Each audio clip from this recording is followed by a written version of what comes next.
I want to talk about the 5 steps to leadership because it's important, because if you're leading a team, you need to be a great leader, right? Position is the CEO. That is my position. Well, she's the CEO, I'm the COO, Alex is the CMO. That is the position. Permission-based leadership is I gotta like you. Like, does everyone like my mom? Yeah. Production is to get results. You need results. Like, did you get results with us? Did you get results? Did you get results? Did you get results? You need to bring results. A business cannot thrive without what? Results. Somebody were to give you $1 billion in your hand. They said, here, this is for you. Okay, when I get to the last number, you have to scream at the top of your lungs. I'm gonna scream with y'all. Y'all ready? 3! Ah!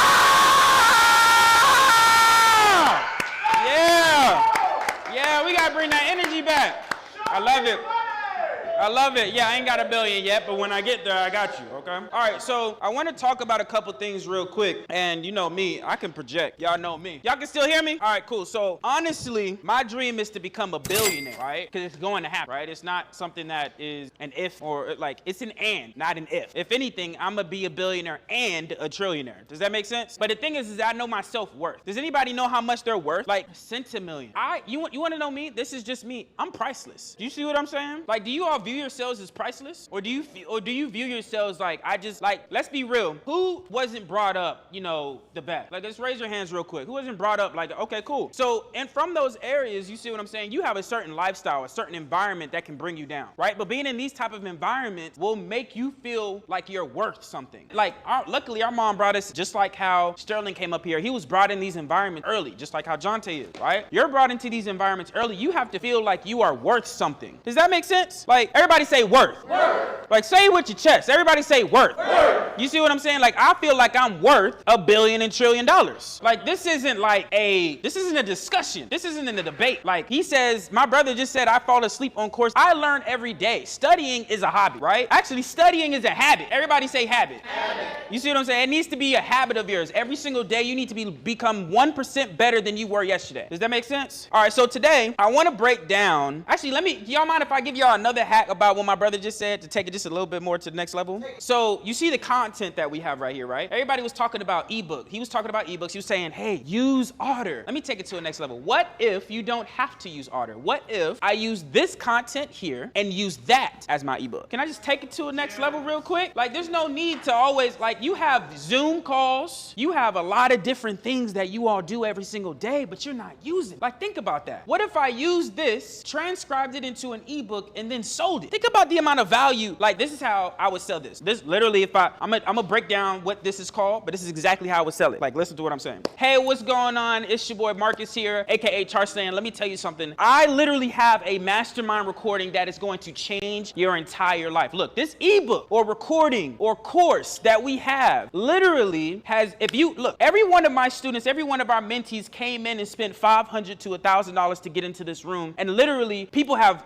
had drove down here, took flights, whatever. So it's really worth $5,000, but I'm gonna give it to you for $17. So if I were to break down a video just like that to sell an ebook, and this event is worth $5,000. You have spent for VIP $500, right? Or upgraded to spend $500, right? I'm not lying to them. Like he said, I'm telling the truth. I told you that it's valued at a certain price. I could have valued it more for the amount of value. You got trademarks. She's giving them funding right now. Are y'all, everybody say funding. Funding. Like, are y'all really understanding the amount of value that you all got here today? Like, this goes back to the amount of worth everybody say, I'm a billionaire. I'm a billionaire. Like, say, Sylvia, you're just a different beast. But that's what I'm saying. You see what I'm saying? So, like, that's really where it comes down to. So look, here's the key thing about what my brother just said. And I don't know if it really clicked for y'all yet. The quality of a client. I would rather sell something than not sell something. There's a difference in the quality of client when somebody pays for something than when someone does not pay for something. Does that make sense? Like, there's a different level of value. Like, think about this. Somebody pays me $10,000. They're gonna be a much easier client than someone who has paid me $17,000. Those are the ones that give you the headache. Does that make sense? Like, there's a different level of quality when somebody pays for something. Yes, free is amazing. Free works at certain times. I would say free works on holidays. Don't we have a holiday coming up? So everybody should be selling something, right? This is something where free is intentional, not something you just give. Like, we're not just giving things for free. Like, if anything, I will give it for you for $2 before I give it to you free. Does that make sense? Like, I'm not interested in free. I'm a premium guy. Do you see what I'm saying? So I'm gonna buy premium stuff. Like, my mentor always says, look, what if you had an offer, I'm gonna say, what's your most expensive offer? And then tell me what is more expensive than that, and that's what I'm gonna purchase. That is a premium client. I want your most expensive, forget the ebooks. The ebook is there for the people it's called an ascension ladder. It's there to actually elevate you to get to the high ticket. But I'm a premium guy. Why would I want something for am I worth $17? I'm buying, he said it's valued at $9,000. Am I valued at $9,000 or am I valued at $1 billion? Let's just be real, right? So like, you gotta really understand your worth. And this is really where it comes down to. Your worth is important. So everybody in here came in this room because they felt like they were worth $1 billion. Does that make sense to everyone? All right, cool. So do you mind if I can show you how exactly I help Social Currency scale their business to 100K a month in 6 months? I don't know if y'all, 100K in 6 months? Like, that's unheard of. I helped scale the business. If you aren't aware, I'm the COO of Social Currencies. Everything here on the back end is me. Right? Like, the site you see, the automation, the text messages, the emails is me, okay? This is no game that I'm playing. We have over 20 people on staff. There are some people on Zoom. Hey, virtual assistants. Hey family.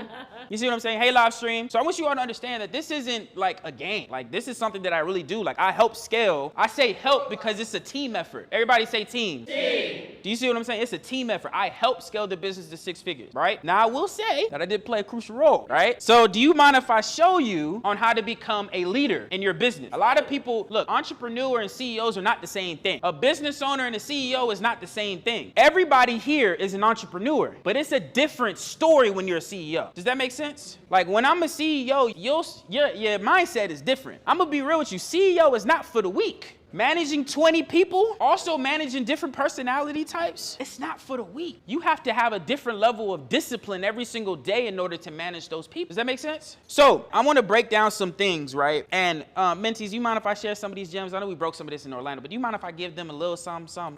You know what I mean? Like, can I give them some?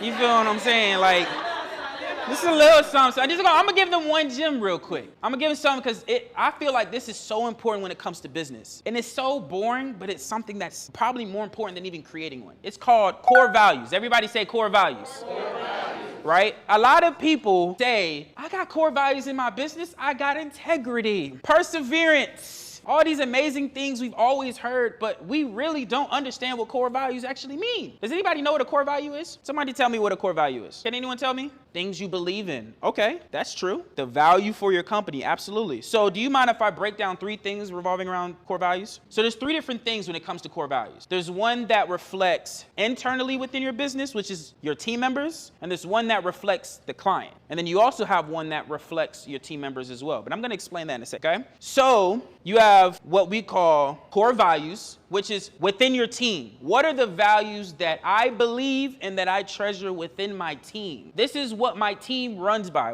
I remember Alex Hormozy, he owns a $150 million company, a private equity firm, private equity business, right? And his core value is speed is king. Does everyone understand what that means? Speed is king, right? Now, there's 3 levels of this. You have core values, brand promise, and expectation within the business. Write that down. Core values, brand promise, and expectations. Alex's core value is speed is king. That means he get things with a sense of urgency, right? His brand promise, a brand promise is what my value is to a client, which means for him, his core value is speed is king, but his brand promise is I will make sure that you will receive any response within less than 5 minutes. That's a brand promise. You will get a response within 5 minutes. Does everyone get what I'm saying so far? That is a brand promise to a client, but that came from what? Core values. Everything originates from the core values, right? Because what it is you want to have a value-driven business and not a rule-based business. What I mean by that is everything is driven by value and not SOP.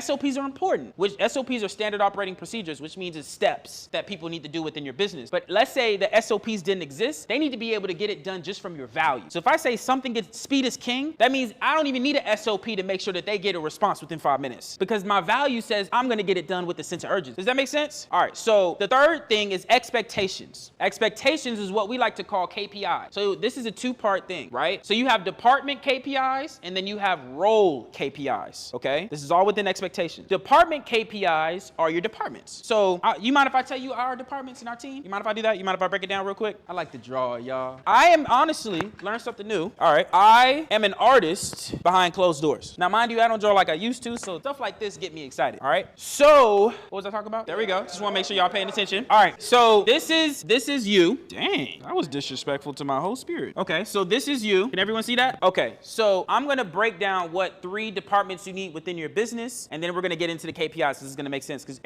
I'm pretty sure most people are visual learners. So what you need 3 departments within your business. You need a marketing, you need operations, and you need a finance because we got to get your money right. Let's just be real. So these are the 3 things you need in your business. Now, there are such things as sub-department businesses, which we'll talk about in a second, but we're going to talk about expectations. I have department expectations. So if speed is king is my core value, and then responding within 5 minutes is my, we're just going to act like that's 5 minutes, but 5 minutes is my brand promise. Each department is number of inquiries less, what's less? This, right? Less than 120 seconds or less than 5 minutes.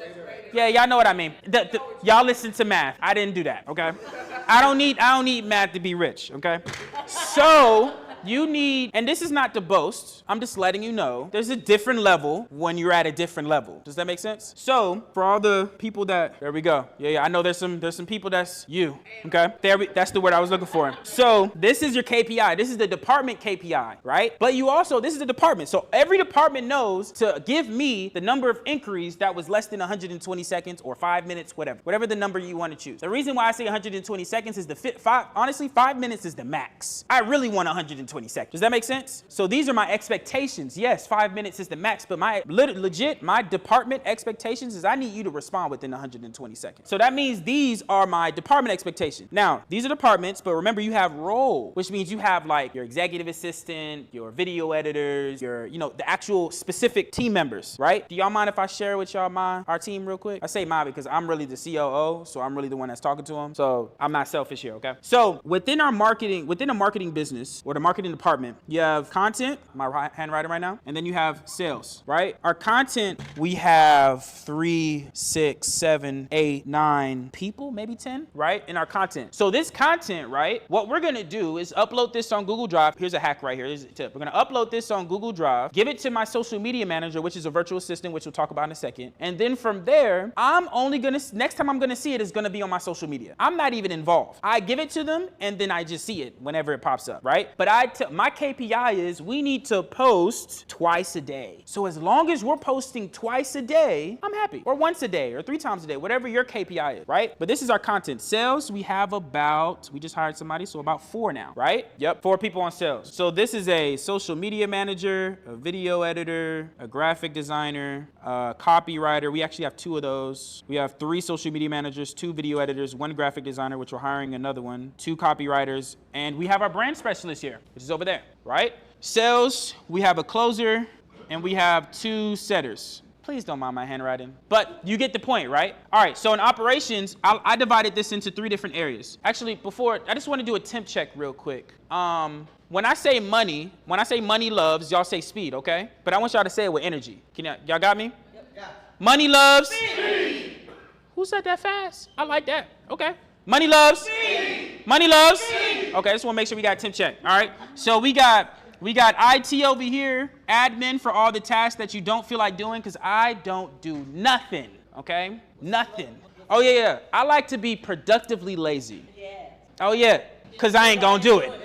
Let's just be real. I'm not going to do it, right? And then we got HR. So for all of our hiring, we have an in-house HR department. I'm not expecting you all to have all of this, but this is just what we have. So starting off, you might just have one of each, right? Your budget is different. So in order to run your content on autopilot, you only need 4 different people: a copywriter, a social media manager, a graphic designer, and a video editor. Those 4 people will literally put your business on autopilot, your entire content on autopilot. You will no longer be involved. If you follow what I just said, what I do is when I put it to the Google, when I upload it on Google Drive, I give it to my social media manager, and then they communicate with everyone else to get it done. Copywriter, graphic designer, video editor, and social media manager. But the social media manager is the core thing that you need. We'll talk about pricing and how to hire them in a second, right? Finance. Now, we talked about funding, right? Everybody say funding. Funding. Just want to make sure we're here. All right. So our business funds our business. Did we not talk about that? So we have a credit department. So we have a funding specialist and a credit specialist that takes care of our credit and makes sure that we're funded. Does that make sense?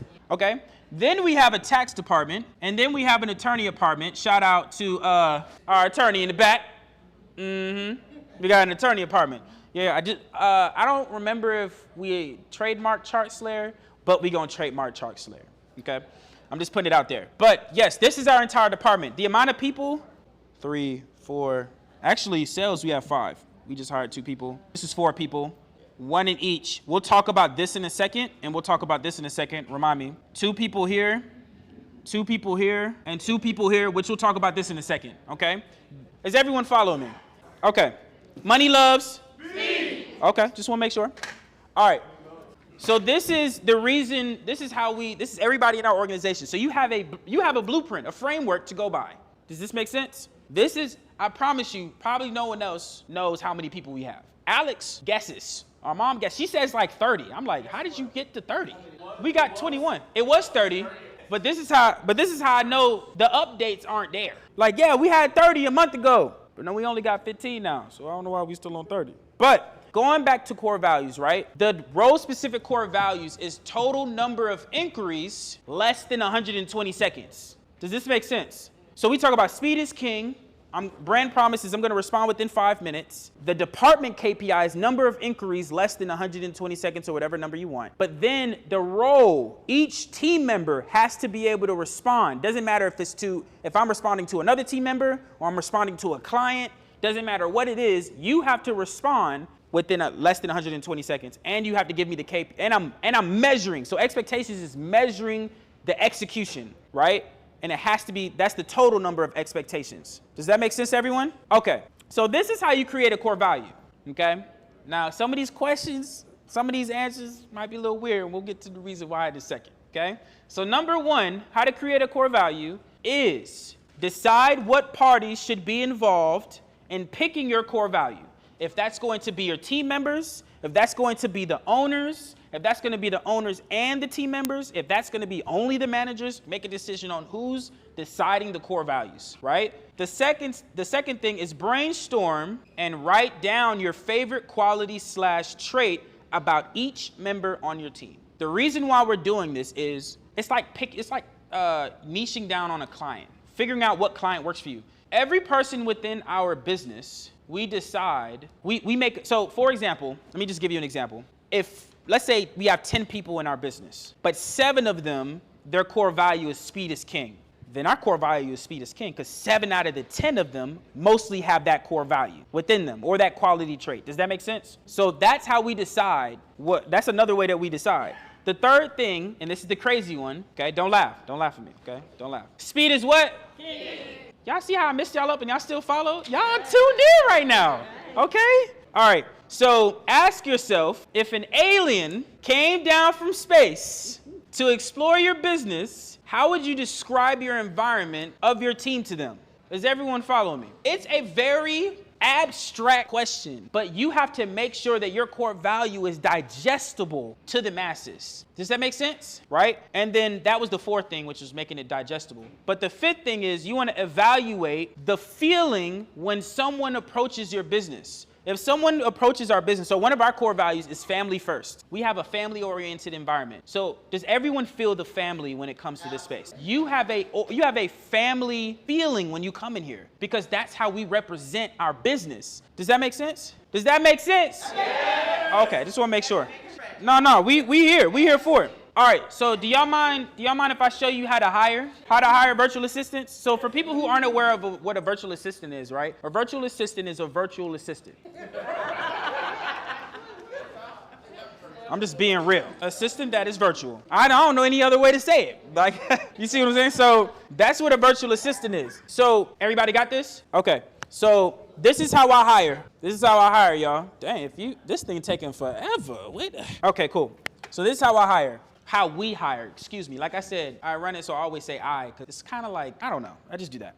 So this is how we hire. The first thing we do, everyone understands client acquisition. So client acquisition is getting a client, right? But I take sales into hiring. So how I get a client is how exactly I'm getting talent. So what people call client acquisition, I call talent acquisition. So this is my talent acquisition framework. Does that make sense? Y'all are getting the gems right now, right? I have not explained this. I want y'all to understand. I have not explained this. So this is our talent acquisition. So you know how you have a lead generation?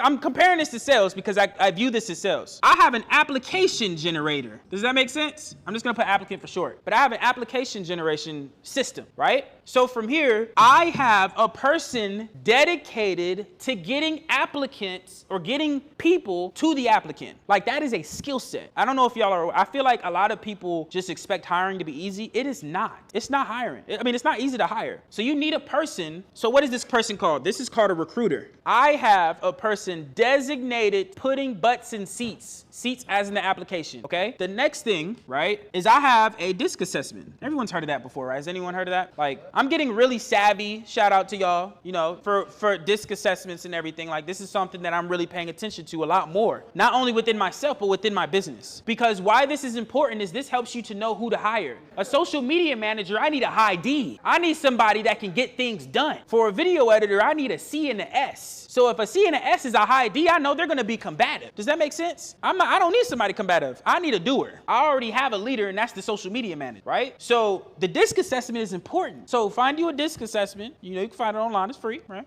And then you can go ahead and do your thing. After that is the screening. Now, the screening interview, each one of these are a vetting process, right? I am vetting here. I'm not like, for here, this might be 100 applicants. Mind you, we have tell you where you get these people from. You can get it from Facebook groups, which we have like over 300 of those, right?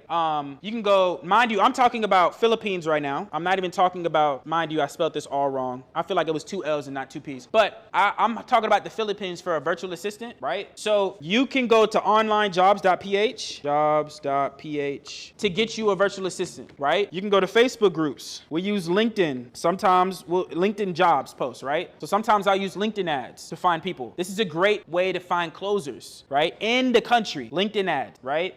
This is just like a portion of whatever we have because I don't remember because I have people to do it for me because I don't like to do nothing. So this is all for the applicant, right? And from there, let's say you have 100 people. The people who go through the disc assessment, we might have 70, right? Screening interview, right? We might have 50. From there, and I'm gonna get to a piece that most people don't do anymore, right? Is I go through a skills test. Now, this is something that's very popular. Like if it's a salesperson, it's a mock role play, right? I need to know if you can actually sell. Like I'm not gonna believe everything word of mouth off of a screening interview, right? But I need to know if you can actually do what you say you could do, right? That's what the skills test is for. And after the skills test, I do something called a CEO interview. We are not big enough to not be involved in the hiring business. The time you're not being involved, one of my mentors, Alex Hormozy, actually his wife, Layla Hormozy, she's the CEO of that $150 million company. She says you shouldn't even be out of the hiring process till you pass $1 million. I'm just being real, right? So the CEO interview, this is where I come in. This is where you come in. This is where you come in. Everybody say myself.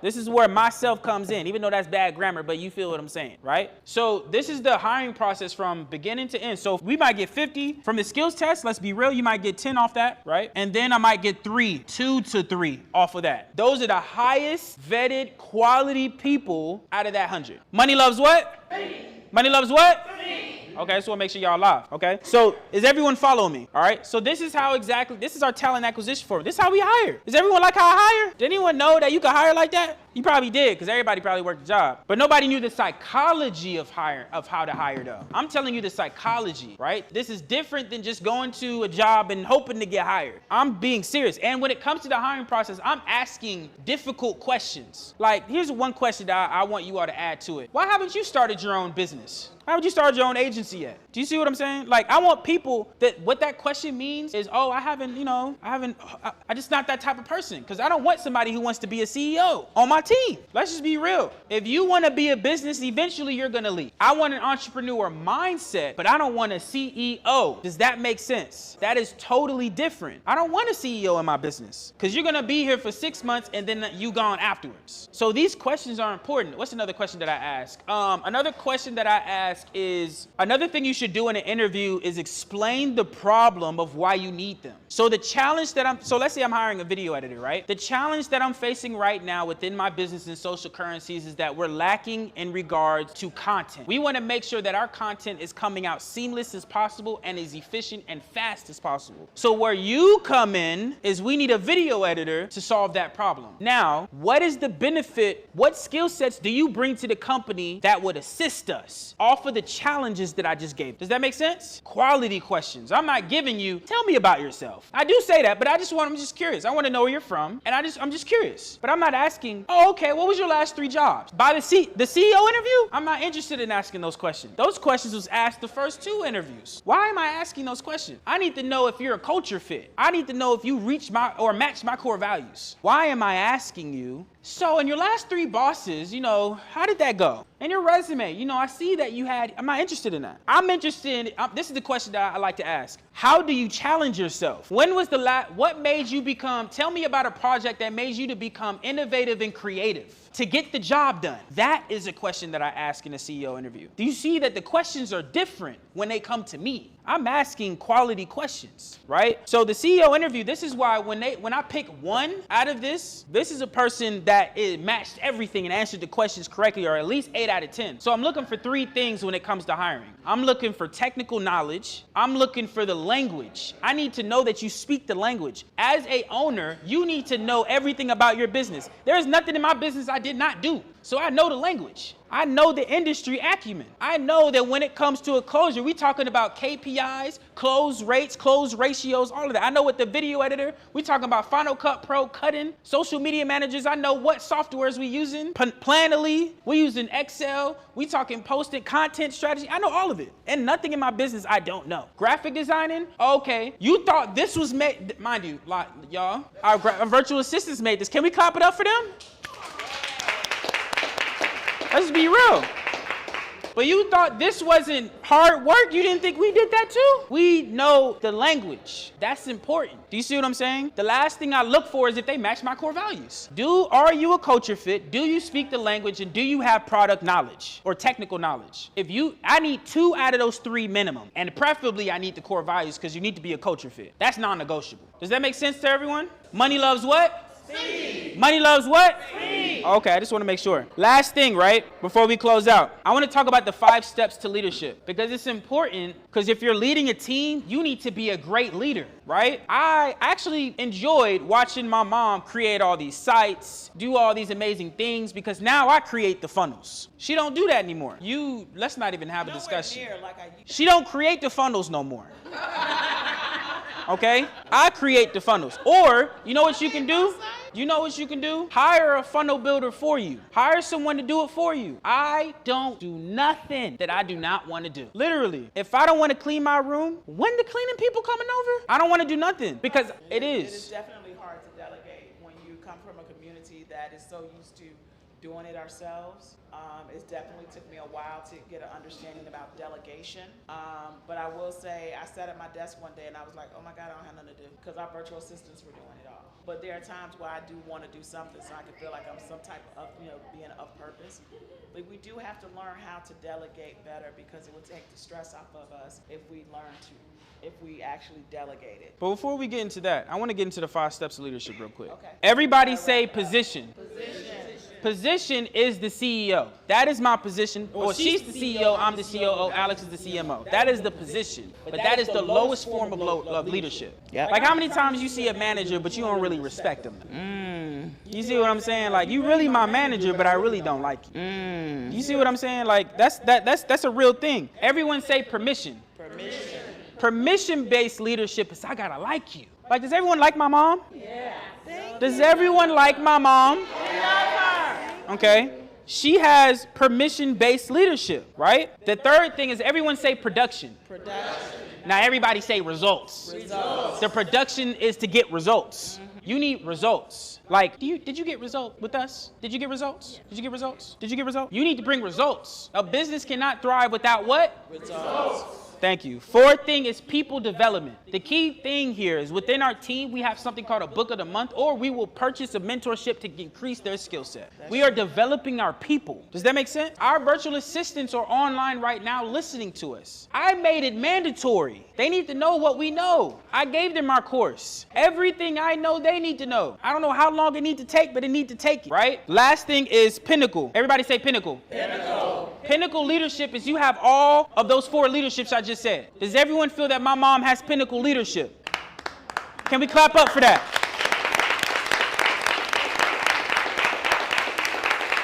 You see what I'm saying? You need to have pinnacle leadership within your business. Everyone needs to like you, respect you, get them results, and within your team, results is meaning you need to get them to their goals. It is position. You need to make sure that they have, like I asked my team, hey, what are your goals for the next 12 months? Oh, I want to make $1,000 a month. So our job is for, one, you got to work for them $1,000 a month, which means you got to make us more money. But at the end of the day, we want to know your goals so we can get you to $1,000 a month. Does that make sense? Now, you guys, let me say this. $1,000 a month is what we pay $500 to $700 is what we pay our virtual assistants on a monthly basis. Okay? Because their income is different from our income. But we have some amazing virtual assistants that help expedite our business and scale our business and systemize our business. But our number one goal is to make sure that we get to pay our virtual assistants a base of $1,000, and that's a lot of money to them. But we want to definitely pay them $1,000 to $2,000 a month, so they'll never leave us, and they actually automate our business to the point if we decide to sell it, because the whole goal of having a business is to be sellable, not to always stay in the business, but also be able to make money and move on to something else. Just have one word left to say for y'all. Everybody say work. Everybody say work. This is the mentality you have to have within your business. We only know work. If you don't work, you probably not going to be here much longer. That's the mentality you have to have within your business. Does that make sense? That's all I got for today, y'all. I appreciate you.